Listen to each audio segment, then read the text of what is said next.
क्या होगा जब एक लड़की गलती से भविष्य को पहले ही देख कि कैसे एक दुर्घटना में बहुत से लोग मारे जाएंगे, वो लड़की उस इवेंट को ही बदल देती है और उसने पूरी टाइमलाइन को ही बदलते हुए उन सब को बचा लिया। लेकिन उसे पता नहीं था कि भविष्य बदलने के बावजूद वे सब अब भी नहीं बचने वाले। तो आज तक की one of the best mystery movie series final destination की 6th मूवी ब्लड लाइन्स को चलिए शुरू करते हैं। कहानी की शुरुआत साल 1968 के समय से होती है, जहाँ की पोल आज अपनी गर्लफ्रेंड आयरिश को एक बहुत ऊंचे रेस्टोरेंट स्काईव्यू बिल्डिंग की ओपनिंग सेरेमनी में ले जा रहा है। आयरिश भी इस सरप्राइज से बहुत खुश थी, क्योंकि ये टावर आज तक की दुनिया की सबसे ऊंची इमारत है। और इससे भी अजीब बात कि ये टावर अपने तय समय से 6 महीने पहले ही रेडी हो गया। यहाँ उन दोनों के अलावा और भी सैकड़ों लोग इकट्ठा हुए थे ताकि वे ऊपर जाकर उस व्यू को एंजॉय कर सके। लेकिन अब जैसे ही दोनों लिफ्ट से ऊपर जाने लगे तो आयरिश को धीरे धीरे डर लगने लगता है कि उनके साथ कुछ तो गलत होने वाला है। अब उन्होंने ऊपर जाने पर देखा कि कैसे यहाँ तो ऑलरेडी बहुत से लोग डांस कर पार्टी को एंजॉय कर रहे थे। आज इस ग्रैंड सेरेमनी को विटनेस करने बहुत से लोग इकट्ठा हुए हैं। हालांकि पोल को पता लगा कि लोगों की संख्या ज्यादा होने से उन्हें आज टेबल नहीं मिल पाएगी, तो कहीं उन्हें वापस नीचे न जाना पड़े, इसलिए वे गेस्ट होने का नाटक कर बाकी लोगों के साथ पार्टी एंजॉय करने लगते हैं। इसी बीच आयरिश, जो कि किनारे पर खड़ी होकर इस बिल्डिंग की ऊंचाई देख रही थी, अचानक से उसका मन खराब होने लगा और वो तेजी से वॉशरूम की ओर भागती है। वहीं इसी बीच पार्टी में कुछ ऐसी घटनाएं होना शुरू हो चुकी थी जिनसे कि जल्दी यहाँ पर बहुत बड़ी घटना घटेगी। एक शैंपेन का ढक्कन लगने से एक नुकीला पीस शीशे पर जा लगा और वो फ्लोर वाला शीशा क्रैक हो गया। हालांकि हर कोई डांस में बिजी होने के चलते उस पर ध्यान नहीं दे पाता। तो वहीं आयरिश को बाथरूम की ओर एक बच्चा दिखाई देता है जो कि अकेला बैठा था और उसकी माँ आयरिश को देखकर ही समझ गई कि उसकी हालत इसीलिए खराब है क्योंकि वो प्रेग्नेंट है। हालांकि आयरिश को ये पहले से पता था और वो पोल को आज इसी बारे में बताने का फैसला करती है। हालांकि उसे डर भी है कि कहीं पोल उसके प्रेग्नेंट होने से उसे रिजेक्ट ना कर दे।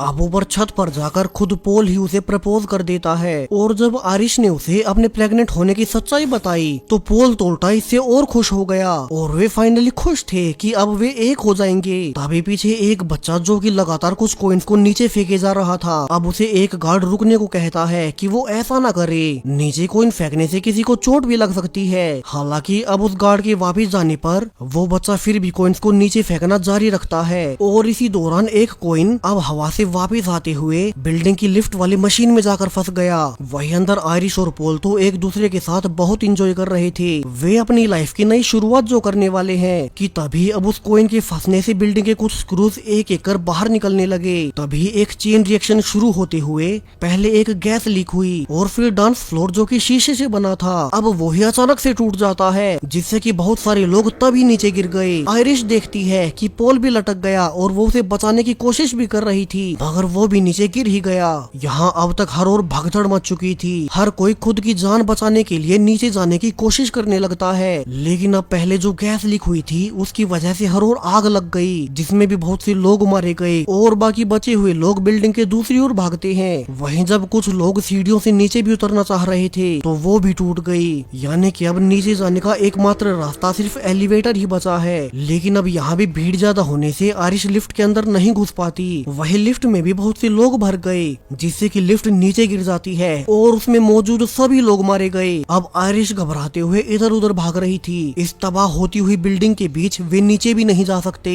और इतनी ऊंचाई से कोई भी नीचे गिरा तो उसके बचने का कोई चांस नहीं। यहाँ अब तक एक साइड की बिल्डिंग भी टूट गई और वहाँ से बाकी बचे हुए सभी लोग नीचे गिर गए, यानी कि अब सिर्फ आयरिश ही जिंदा बची है। और तभी उसे एक बच्चे की आवाज आई। ये असल में वही बच्चा था जो कि उसे शुरू में दिखा था। तो आयरिश अब अपने साथ उसे भी बचाने भागती है। उसने कई देर तक एक हाथ से लटक कर उसे बचाने की कोशिश भी की, लेकिन फाइनली उसकी भी उंगली टूट ही गई और वे दोनों भी नीचे गिर गए और आखिर में सब मारे गए। अब यहाँ से रिवील हुआ कि ये सब कुछ स्टेफनी नाम की एक लड़की सपना देख रही थी, जो कि अभी अपने कॉलेज की क्लास में मौजूद है। स्टेफनी को यही आयरिश वाला सपना पिछले 2 महीनों से आ रहा है और वो आज इसके बारे में अपनी दोस्त को बताती है कैसे असल में वो आयरिश की ग्रैंड डॉटर है। लेकिन अब उसे अपनी दादी के सपने क्यों आने लगे, वो भी एक ऐसी दुर्घटना जो कि असल में कभी घटी ही नहीं। तो अब उसे वापिस से अपने घर जाकर इन सपनों का कारण जानना होगा। स्टेफनी अगले ही दिन घर जाकर अपने पिता मार्टी से मिलती है। उसे तो बस अपनी दादी आयरिश के बारे में जानना था कि अब वो कहाँ है। क्योंकि आयरिश पिछले कई दशकों से उन सब से दूर थी। तो अब स्टेफनी अपनी माँ की चीजों में आयरिश का एड्रेस ढूंढने लगती है। यहाँ अब तक ऊपर से स्टेफनी का भाई चार्ली भी आ गया, जो कि स्टेफनी को देखकर ज्यादा खुश नहीं होता, क्योंकि स्टेफनी कॉलेज जाने के बाद अपने भाई के पास ज्यादा फोन नहीं करती और वो अकेला रह गया। यहाँ अब चार्ली अपने कजन से मिलने उनके घर जा रहा था, तो स्टेफनी भी उसके साथ जाने लगती है ताकि वहाँ से उसे अपनी ग्रैंड मदर आयरिश का एड्रेस मिल जाए।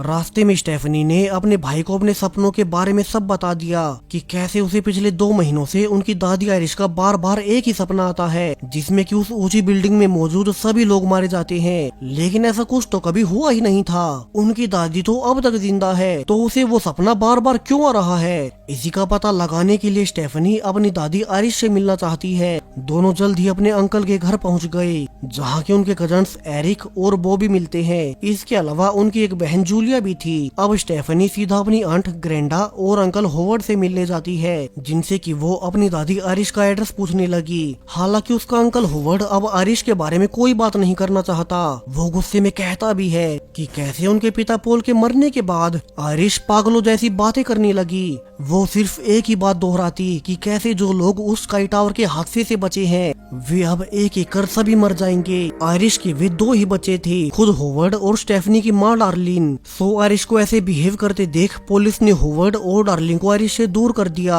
अब स्टेफनी कहती है कि उसकी दादी आयरिश जरूर से कुछ ऐसा बताना चाहती थी जिसे कि कभी कोई समझ नहीं पाया, और अब वो अपनी ग्रैंड मदर आयरिश से मिलकर सब जानना चाहती है। हालांकि अंकल होवर्ड उसे अब भी कुछ नहीं बताता, लेकिन स्टेफनी के अपनी आंट से पूछने पर उसे पता चल ही गया कि उसकी दादी की करंट लोकेशन क्या है। वहीं उसके सामान से उसे अपनी दादी आयरिश और दादा पोल की पुरानी फोटो भी मिल गई, यानी कि ये सब कुछ 50 साल पहले उस टावर हादसे से शुरू हुआ था, जो कि स्टेफनी को अपने सपने में दिखाई भी देता है। मगर असल में इस टाइमलाइन में कभी वो घटना हुई ही नहीं। अब स्टेफनी काफी लंबी ड्राइविंग के बाद फाइनली अपनी दादी आयरिश के घर पहुंच ही जाती है, जो कि दूर जंगल में बीचों बीच बना हुआ था। इस घर को चारों ओर से सुरक्षित भी किया गया है, मगर किससे अभी तो ये स्टेफनी को भी नहीं पता।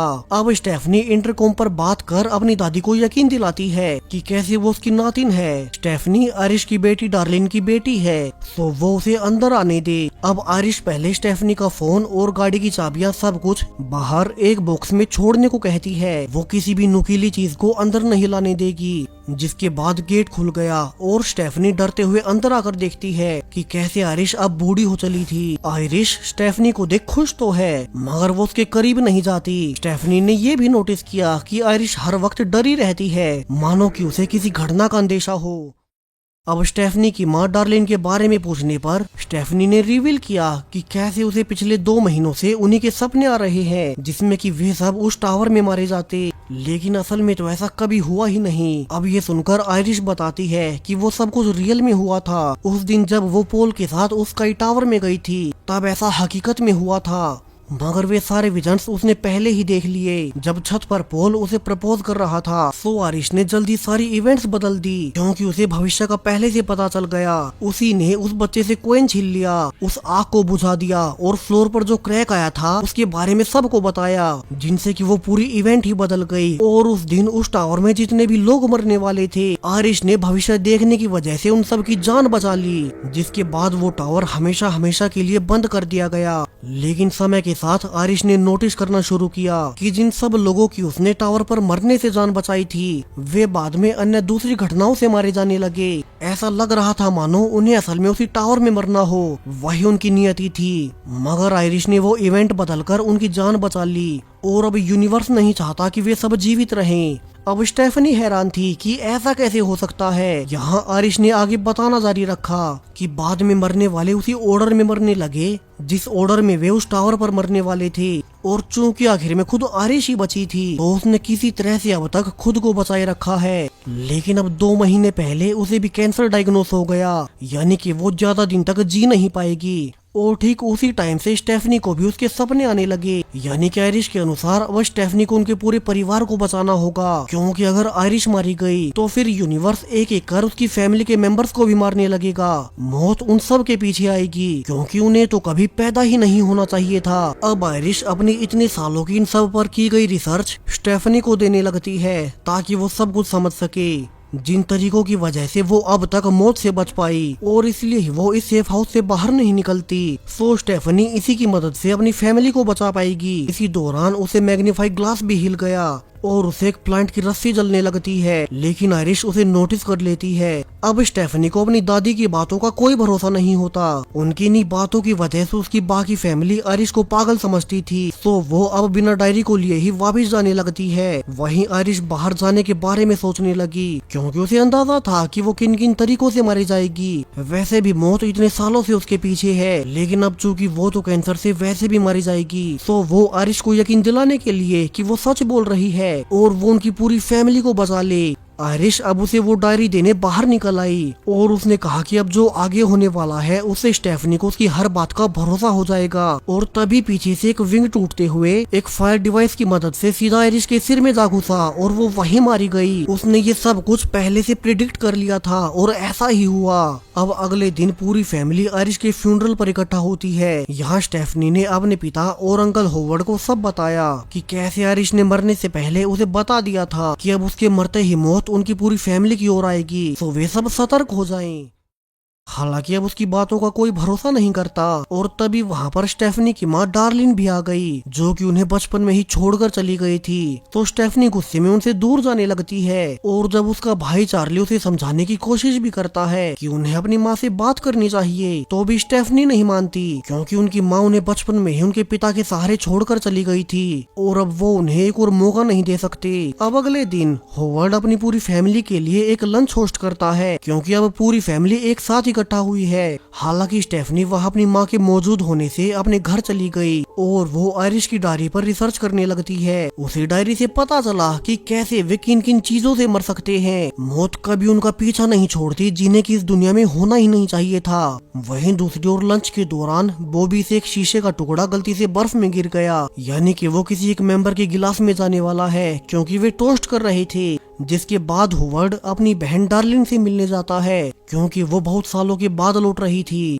वो बताती भी है कि कैसे उनकी माँ आयरिश हमेशा उन्हें मौत को लेकर डरा कर रखती। इसी वजह से डार्लिन की मेंटल हालत खराब हो गई और वो अपने बच्चों स्टेफनी और चार्ली को बचपन में ही उनके पिता के पास छोड़कर चली गई। वहीं स्टेफनी को डायरी से अंदाजा हो गया कि उनके साथ कुछ तो गलत होने वाला है, तो वो जल्दी से उन्हें फोन करते हुए उनके घर जाने लगती है। लेकिन बाकी सब लंच में बिजी होने के चलते कोई फोन नहीं उठा पाता। वहीं होवर्ड अब तक अपने बच्चों को ज्वाइन करने लगता है कि तभी डार्लिन ने नोटिस किया कि उनके नीचे एक नुकीला औजार पड़ा था और उसने उसे उठाकर साइड में लाकर रख दिया। हालांकि अब तक सारी घटनाएं शुरू हो चुकी थी। मौत अपना खेल रचने लगती है। अब तक यहाँ स्टेफनी भी आ गई, लेकिन अब जैसे ही उसे देख होवर्ड उसकी ओर जा ही रहा था कि वहीं शीशे का टुकड़ा जो कि ग्लास में गिर गया था, अब वो होवर्ड के पैर में लग गया, जबकि उसी नुकीले औजार से जिसे कि पहले डार्लिन ने उठाया था, वो गिरने से घास काटने की मशीन चालू हो गई और वो मशीन सीधा होवर्ड के मुंह पर चढ़ जाती है, जो कि पैर में शीशा लगने से नीचे गिर गया था और वो वहीं मारा गया।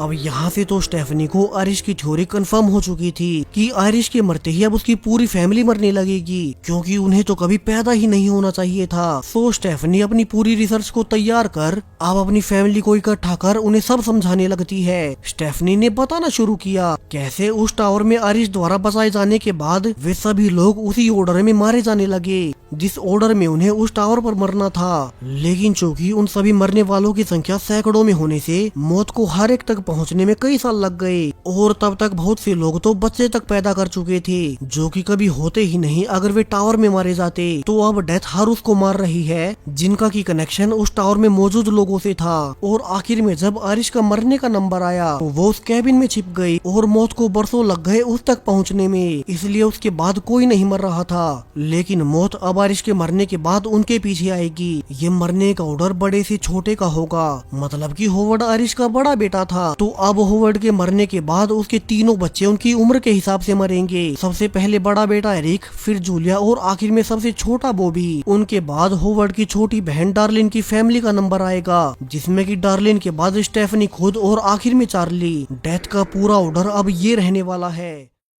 इसके अलावा होवर्ड की पत्नी ब्रेंडा और स्टेफनी का पिता ये दोनों सेफ है, क्योंकि ये दोनों आयरिश और पॉल की ब्लड लाइन से नहीं जुड़े। स्टेफनी आगे ये भी बताती है कि उसे डायरी में किसी जेबी नाम के आदमी का पता चला जिसने की डेथ को चकमा दे दिया। सो वे उसे ढूंढकर उससे पूछ सकते हैं कि वे कैसे बचे। हालांकि इस बार भी किसी को उसकी बातों का भरोसा नहीं होता और वे ये कहकर कि स्टेफनी भी अपनी दादी जैसी पागल हो रही है, वे सब चले गए। अब इसी रात जब टैटू शॉप में एरिक हर रोज की तरह अपना काम कर रहा था, तो अब सारा काम हो जाने के बाद एरिक शॉप में अकेला रह गया और वो अपने पिता होवर्ड की याद में उनको अपने हाथ पर टैटू बनाने लगता है। इसी दौरान उसे स्टेफनी का मैसेज भी आया कि उसी का अगला नंबर है, तो वो सतर्क रहे। लेकिन एरिक अपना फोन बंद कर लेता है और तभी यहाँ भी इवेंट्स अपने आप घटने लगी। पंखे की एक चेन एरिक की नोज रिंग में फंस जाती है जिससे कि वो निकल नहीं पाता। वहीं नीचे अब तक एक लैंप के गिरने से आग लग चुकी थी, जबकि एरिक खुद चेन से लटका हुआ है।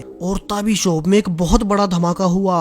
अब सुबह होने पर स्टेफनी अपने छोटे भाई चार्ली को उठाती है कि अब एरिक का फोन रास्ते से ही बंद आ रहा है। तो दोनों जल्दी से एरिक के घर जाने लगते हैं। रास्ते में चार्ली को पता भी लगा कि कल रात एरिक की शॉप में ब्लास्ट हुआ था, सो इससे तो दोनों और ज्यादा डर गए। लेकिन तभी सरप्राइजिंगली उन्हें एरिक सही सलामत सड़क पर ही मिल गया।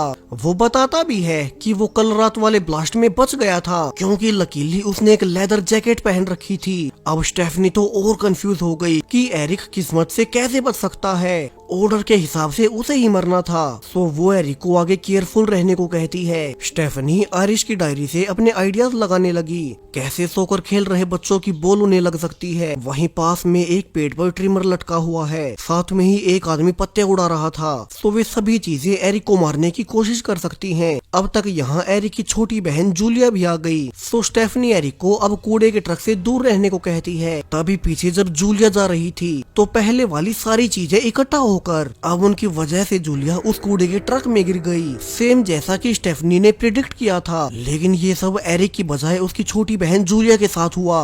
अब तीनों जल्दी से ट्रक के पीछे भागने लगते हैं ताकि जूलिया को अंदर से निकाल सके, लेकिन वे कुछ नहीं कर पाए और जूलिया इस गार्बेज ट्रक में फंसकर आखिरकार मारी ही गई। अब स्टेफनी रोते हुए माफी मांगती है, कैसे उसके ऑर्डर गैस करने में इतनी बड़ी गलती कैसे हो गई। लेकिन यहाँ से ब्रेंडा ने इसका मेन राज खोला। दरअसल एरिक जो कि सबसे बड़ा है, वो असल में होवर्ड का बेटा था ही नहीं। ब्रेंडा का उस वक्त किसी से अफेयर चल रहा था, इसलिए एरिक का पिता कोई और ही है, जिसके बारे में ब्रेंडा ने आज तक ये सच्चाई होवर्ड और एरिक समेत बाकी सबसे छिपाई रखी। यानी कि एरिक चूंकि अब आयरिश की ब्लड लाइन से नहीं है और इसी हिसाब से जूलिया का ही नंबर था और वो ही मारी गई। अब एरिक ये सुनकर कि उसकी लाइफ की इतनी बड़ी सच्चाई उसे आज पता चली, वो गुस्से में बाहर निकल जाता है। वहीं अब होवर्ड की फैमिली में सबसे छोटा बॉबी ही बचा है, यानी कि अब मरने का उसका नंबर होगा।